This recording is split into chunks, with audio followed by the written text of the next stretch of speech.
আসসালামু আলাইকুম এভরিওয়ান, কেমন আছেন সবাই? আলহামদুলিল্লাহ, আল্লাহর অশেষ রহমতে আমিও ভালো আছি। তো আজ আমি তৈরি করে দেখাবো খুবই মজাদারভাবে কিভাবে ক্ষীর তৈরি করা যায়, সেই রেসিপিটি আপনাদের মাঝে তুলে ধরবো। আশা করি আমার আজকের রেসিপি আপনাদের খুবই ভালো লাগবে। একটি বাটিতে আমি 4 মুঠো দেশি পোলাওয়ের চাল নিচ্ছি। 1 মুঠো চালে 25 গ্রাম হবে।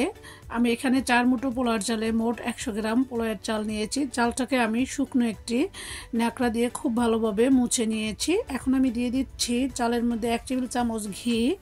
ঘিয়ের সাথে চালগুলো খুব ভালোভাবে মাখিয়ে 10 মিনিট রেখে দিব। এদিকে আমি 2 কিলো ফুল ক্রিম লিকুইড দুধ নিয়েছি। তো দুধটাকে আমি নেড়েচেড়ে একটু গরম করে নিচ্ছি, দেখতে পাচ্ছেন। এখন আমি এখানে দিয়ে দিব সুন্দর একটি ফ্লেভার জন্য 2টি এলাচ মুখটাকে ফাটিয়ে নিয়েছি, দিয়ে দিব 1 টুকরো তেজপাতা। এখন আমি আবার একটু ভালোভাবে নেড়েচেড়ে দিচ্ছি এবং দুধটা যখন একটু গরম হয়ে আসবে ওই পর্যায়ে এখানে আমি 2 কাপ ফুল ক্রিম গুঁড়া দুধ দিয়ে দিব। লিকুইড দুধ এবং গুঁড়া দুধ যদি ফুল ক্রিম হয় সেক্ষেত্রে পায়েসের স্বাদটা আরও দ্বিগুণ বেড়ে যায়। এই তো দেখতে পাচ্ছেন, গুঁড়া দুধটা দিয়ে আমি অনবরত নেড়েচেড়ে মিশিয়ে নিচ্ছি। গরম দুধের মধ্যে সবসময় গুঁড়ো দুধ মিশালে দুধটা খুব সহজেই মিশে যায়, দলা ফেকে যায় না।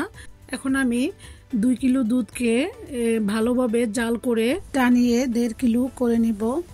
এখন আমি দুধগুলো একটি বাটিতে ঢেলে নিয়ে একই হাঁড়িতে দিয়ে দিচ্ছি 1.5 কাপ পানি। এখানে আমি দিয়ে দিব ওই যে আগে থেকে ঘি মাখানো চালগুলো দিয়ে ঢাকনা দিয়ে ঢেকে খুব ভালোভাবে সিদ্ধ করে নিব। আপনাদের কাছে যদি ঝামেলা মনে হয় তাহলে দুধের মধ্যে চালটা দিয়ে খুব ভালোভাবে সিদ্ধ করে নেবেন। 2 কিলো দুধের জন্য 100 গ্রাম পোলাওয়ের চাল পারফেক্ট পরিমাপ। তো আজকে আমি আমার মায়ের হাতের রেসিপিতে আজকের পায়েসটা তৈরি করে দেখাবো। এই তো দেখতে পাচ্ছেন আমার পায়েসের চালগুলো একদম সিদ্ধ হয়ে গিয়েছে। যেটুকু হালকা সেদ্ধ হওয়ার বাকি আছে সেটা দুধের মধ্যে পারফেক্টলি সেদ্ধ হয়ে যাবে।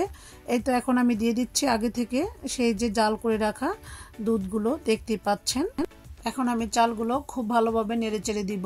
ঘি মাখিয়ে চালটা রাখার কারণ হচ্ছে তাহলে চালগুলো একটার সাথে একটা লেগে যাবে না এবং তলানিতে লেগে পুড়ে যাবে না। এই তো দেখতে পাচ্ছেন আমি এখানে 1 চিমটি লবণ দিয়ে দিচ্ছি। মিষ্টির ব্যালেন্স ঠিক রাখার জন্য 1 চিমটি লবণ দিলে আমাদের কাছে খেতে ভালো লাগে। আপনারা যদি লবণ দিতে পছন্দ না করেন তাহলে স্কিপ করতে পারেন। এখন আমি দিয়ে দিচ্ছি 1 কাপ চিনি। চিনিটা আপনাদের স্বাদ অনুযায়ী আপনারা দিয়ে দিবেন, কে কতটা মিষ্টি খেতে পছন্দ করেন সেটা বুঝেই এখানে চিনিটা অ্যাড করে নিতে হবে। চিনি দেওয়ার পরে আরো 10 মিনিট আমি পায়েসটা রান্না করব, কারণ চিনিটা গলে গিয়ে পায়েসটা অনেকটা পাতলা হয়ে যাবে। তাই আমি হাই হিটে আরো 10 মিনিট রান্না করব। যখন দেখবেন পায়েসের মধ্যে এরকম একটি ঘন ঘন বল করতে শুরু করেছে ওই পর্যায়ে বুঝতে হবে পায়েসটা পারফেক্টলি ঘন হয়ে গিয়েছে এবং পারফেক্টলি কুক হয়ে গিয়েছে। এখন আমি চুলা থেকে নামিয়ে একটি ফ্রাই প্যান দিয়ে দিচ্ছি 1 টেবিল চামচ ঘি। ঘিটা যখন মেল্ট হয়ে গিয়েছে ওই পর্যায়ে আমি দিয়ে দিচ্ছি কিশমিশ ও কাজু বাদাম। এখন আমি 1 থেকে 2 মিনিট কাজু বাদাম ও কিশমিশগুলো ভেজে নিব মিডিয়াম আঁচে। এই তো বাদাম ও কিশমিশ ভাজা হয়ে গিয়েছে। এখন আমি ফিন্ডির মধ্যে সবটুকু বাগার ঢেলে দিব। দেখতে পাচ্ছেন, দেখি মনে হচ্ছে কতটা লোভনীয় এবং ইয়াম্মি হয়েছে আমার আজকের রাজকীয় স্বাদের এই পায়েসটা। আশা করি আমার পায়েসের ভিডিওটি আপনাদের ভালো লেগেছে। আর যদি ভালো লেগে থাকে প্লিজ আমার চ্যানেলটি সাবস্ক্রাইব করে পাশেই থাকবেন।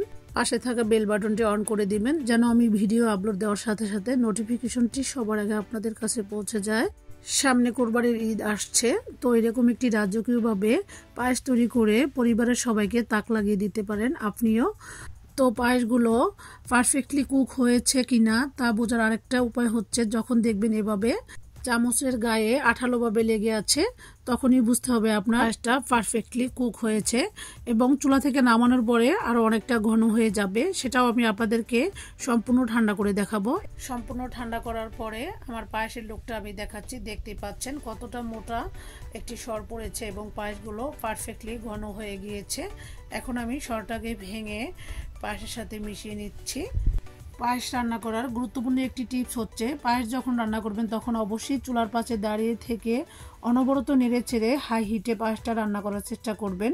এতে করে পায়েসের স্বাদ আমার কাছে মনে হয় বেশি ইয়াম্মি হয়। তো আমার কাছে মনে হচ্ছে এর চাইতে ইয়াম্মি এবং লোভনীয় কোনো পায়েসের রেসিপি হতেই পারে না। তো আপনারা যদি আমার সেম রেসিপি ফলো করে একবার হলো বাসায় তৈরি করেন আপনাদের পায়েস অনেক বেশি মজার হবে এবং তখনই বুঝতে পারবেন এর স্বাদ কতটা মজার ছিল। তো এই পায়েস আমি কয়েকদিন পর পরই তৈরি করি, বাসার সবাই খুবই পছন্দ করে খেয়ে নেয়। তো ভাবলাম আপনাদের মাঝে একটু শেয়ার করি। তো আমার আজকের পায়েসের রেসিপিটি আপনাদের কেমন লেগেছে অবশ্যই কমেন্ট করে জানাতে ভুলবেন না। যদি বেশি ভালো লেগে থাকে প্লিজ চ্যানেলটি সাবস্ক্রাইব করে নিত্য নতুন সহজ সহজ ভিডিও পেতে পাশেই থাকবেন। আজকের মতো এখানেই বিদায় নিচ্ছি। আসসালামু আলাইকুম, আল্লাহ হাফেজ।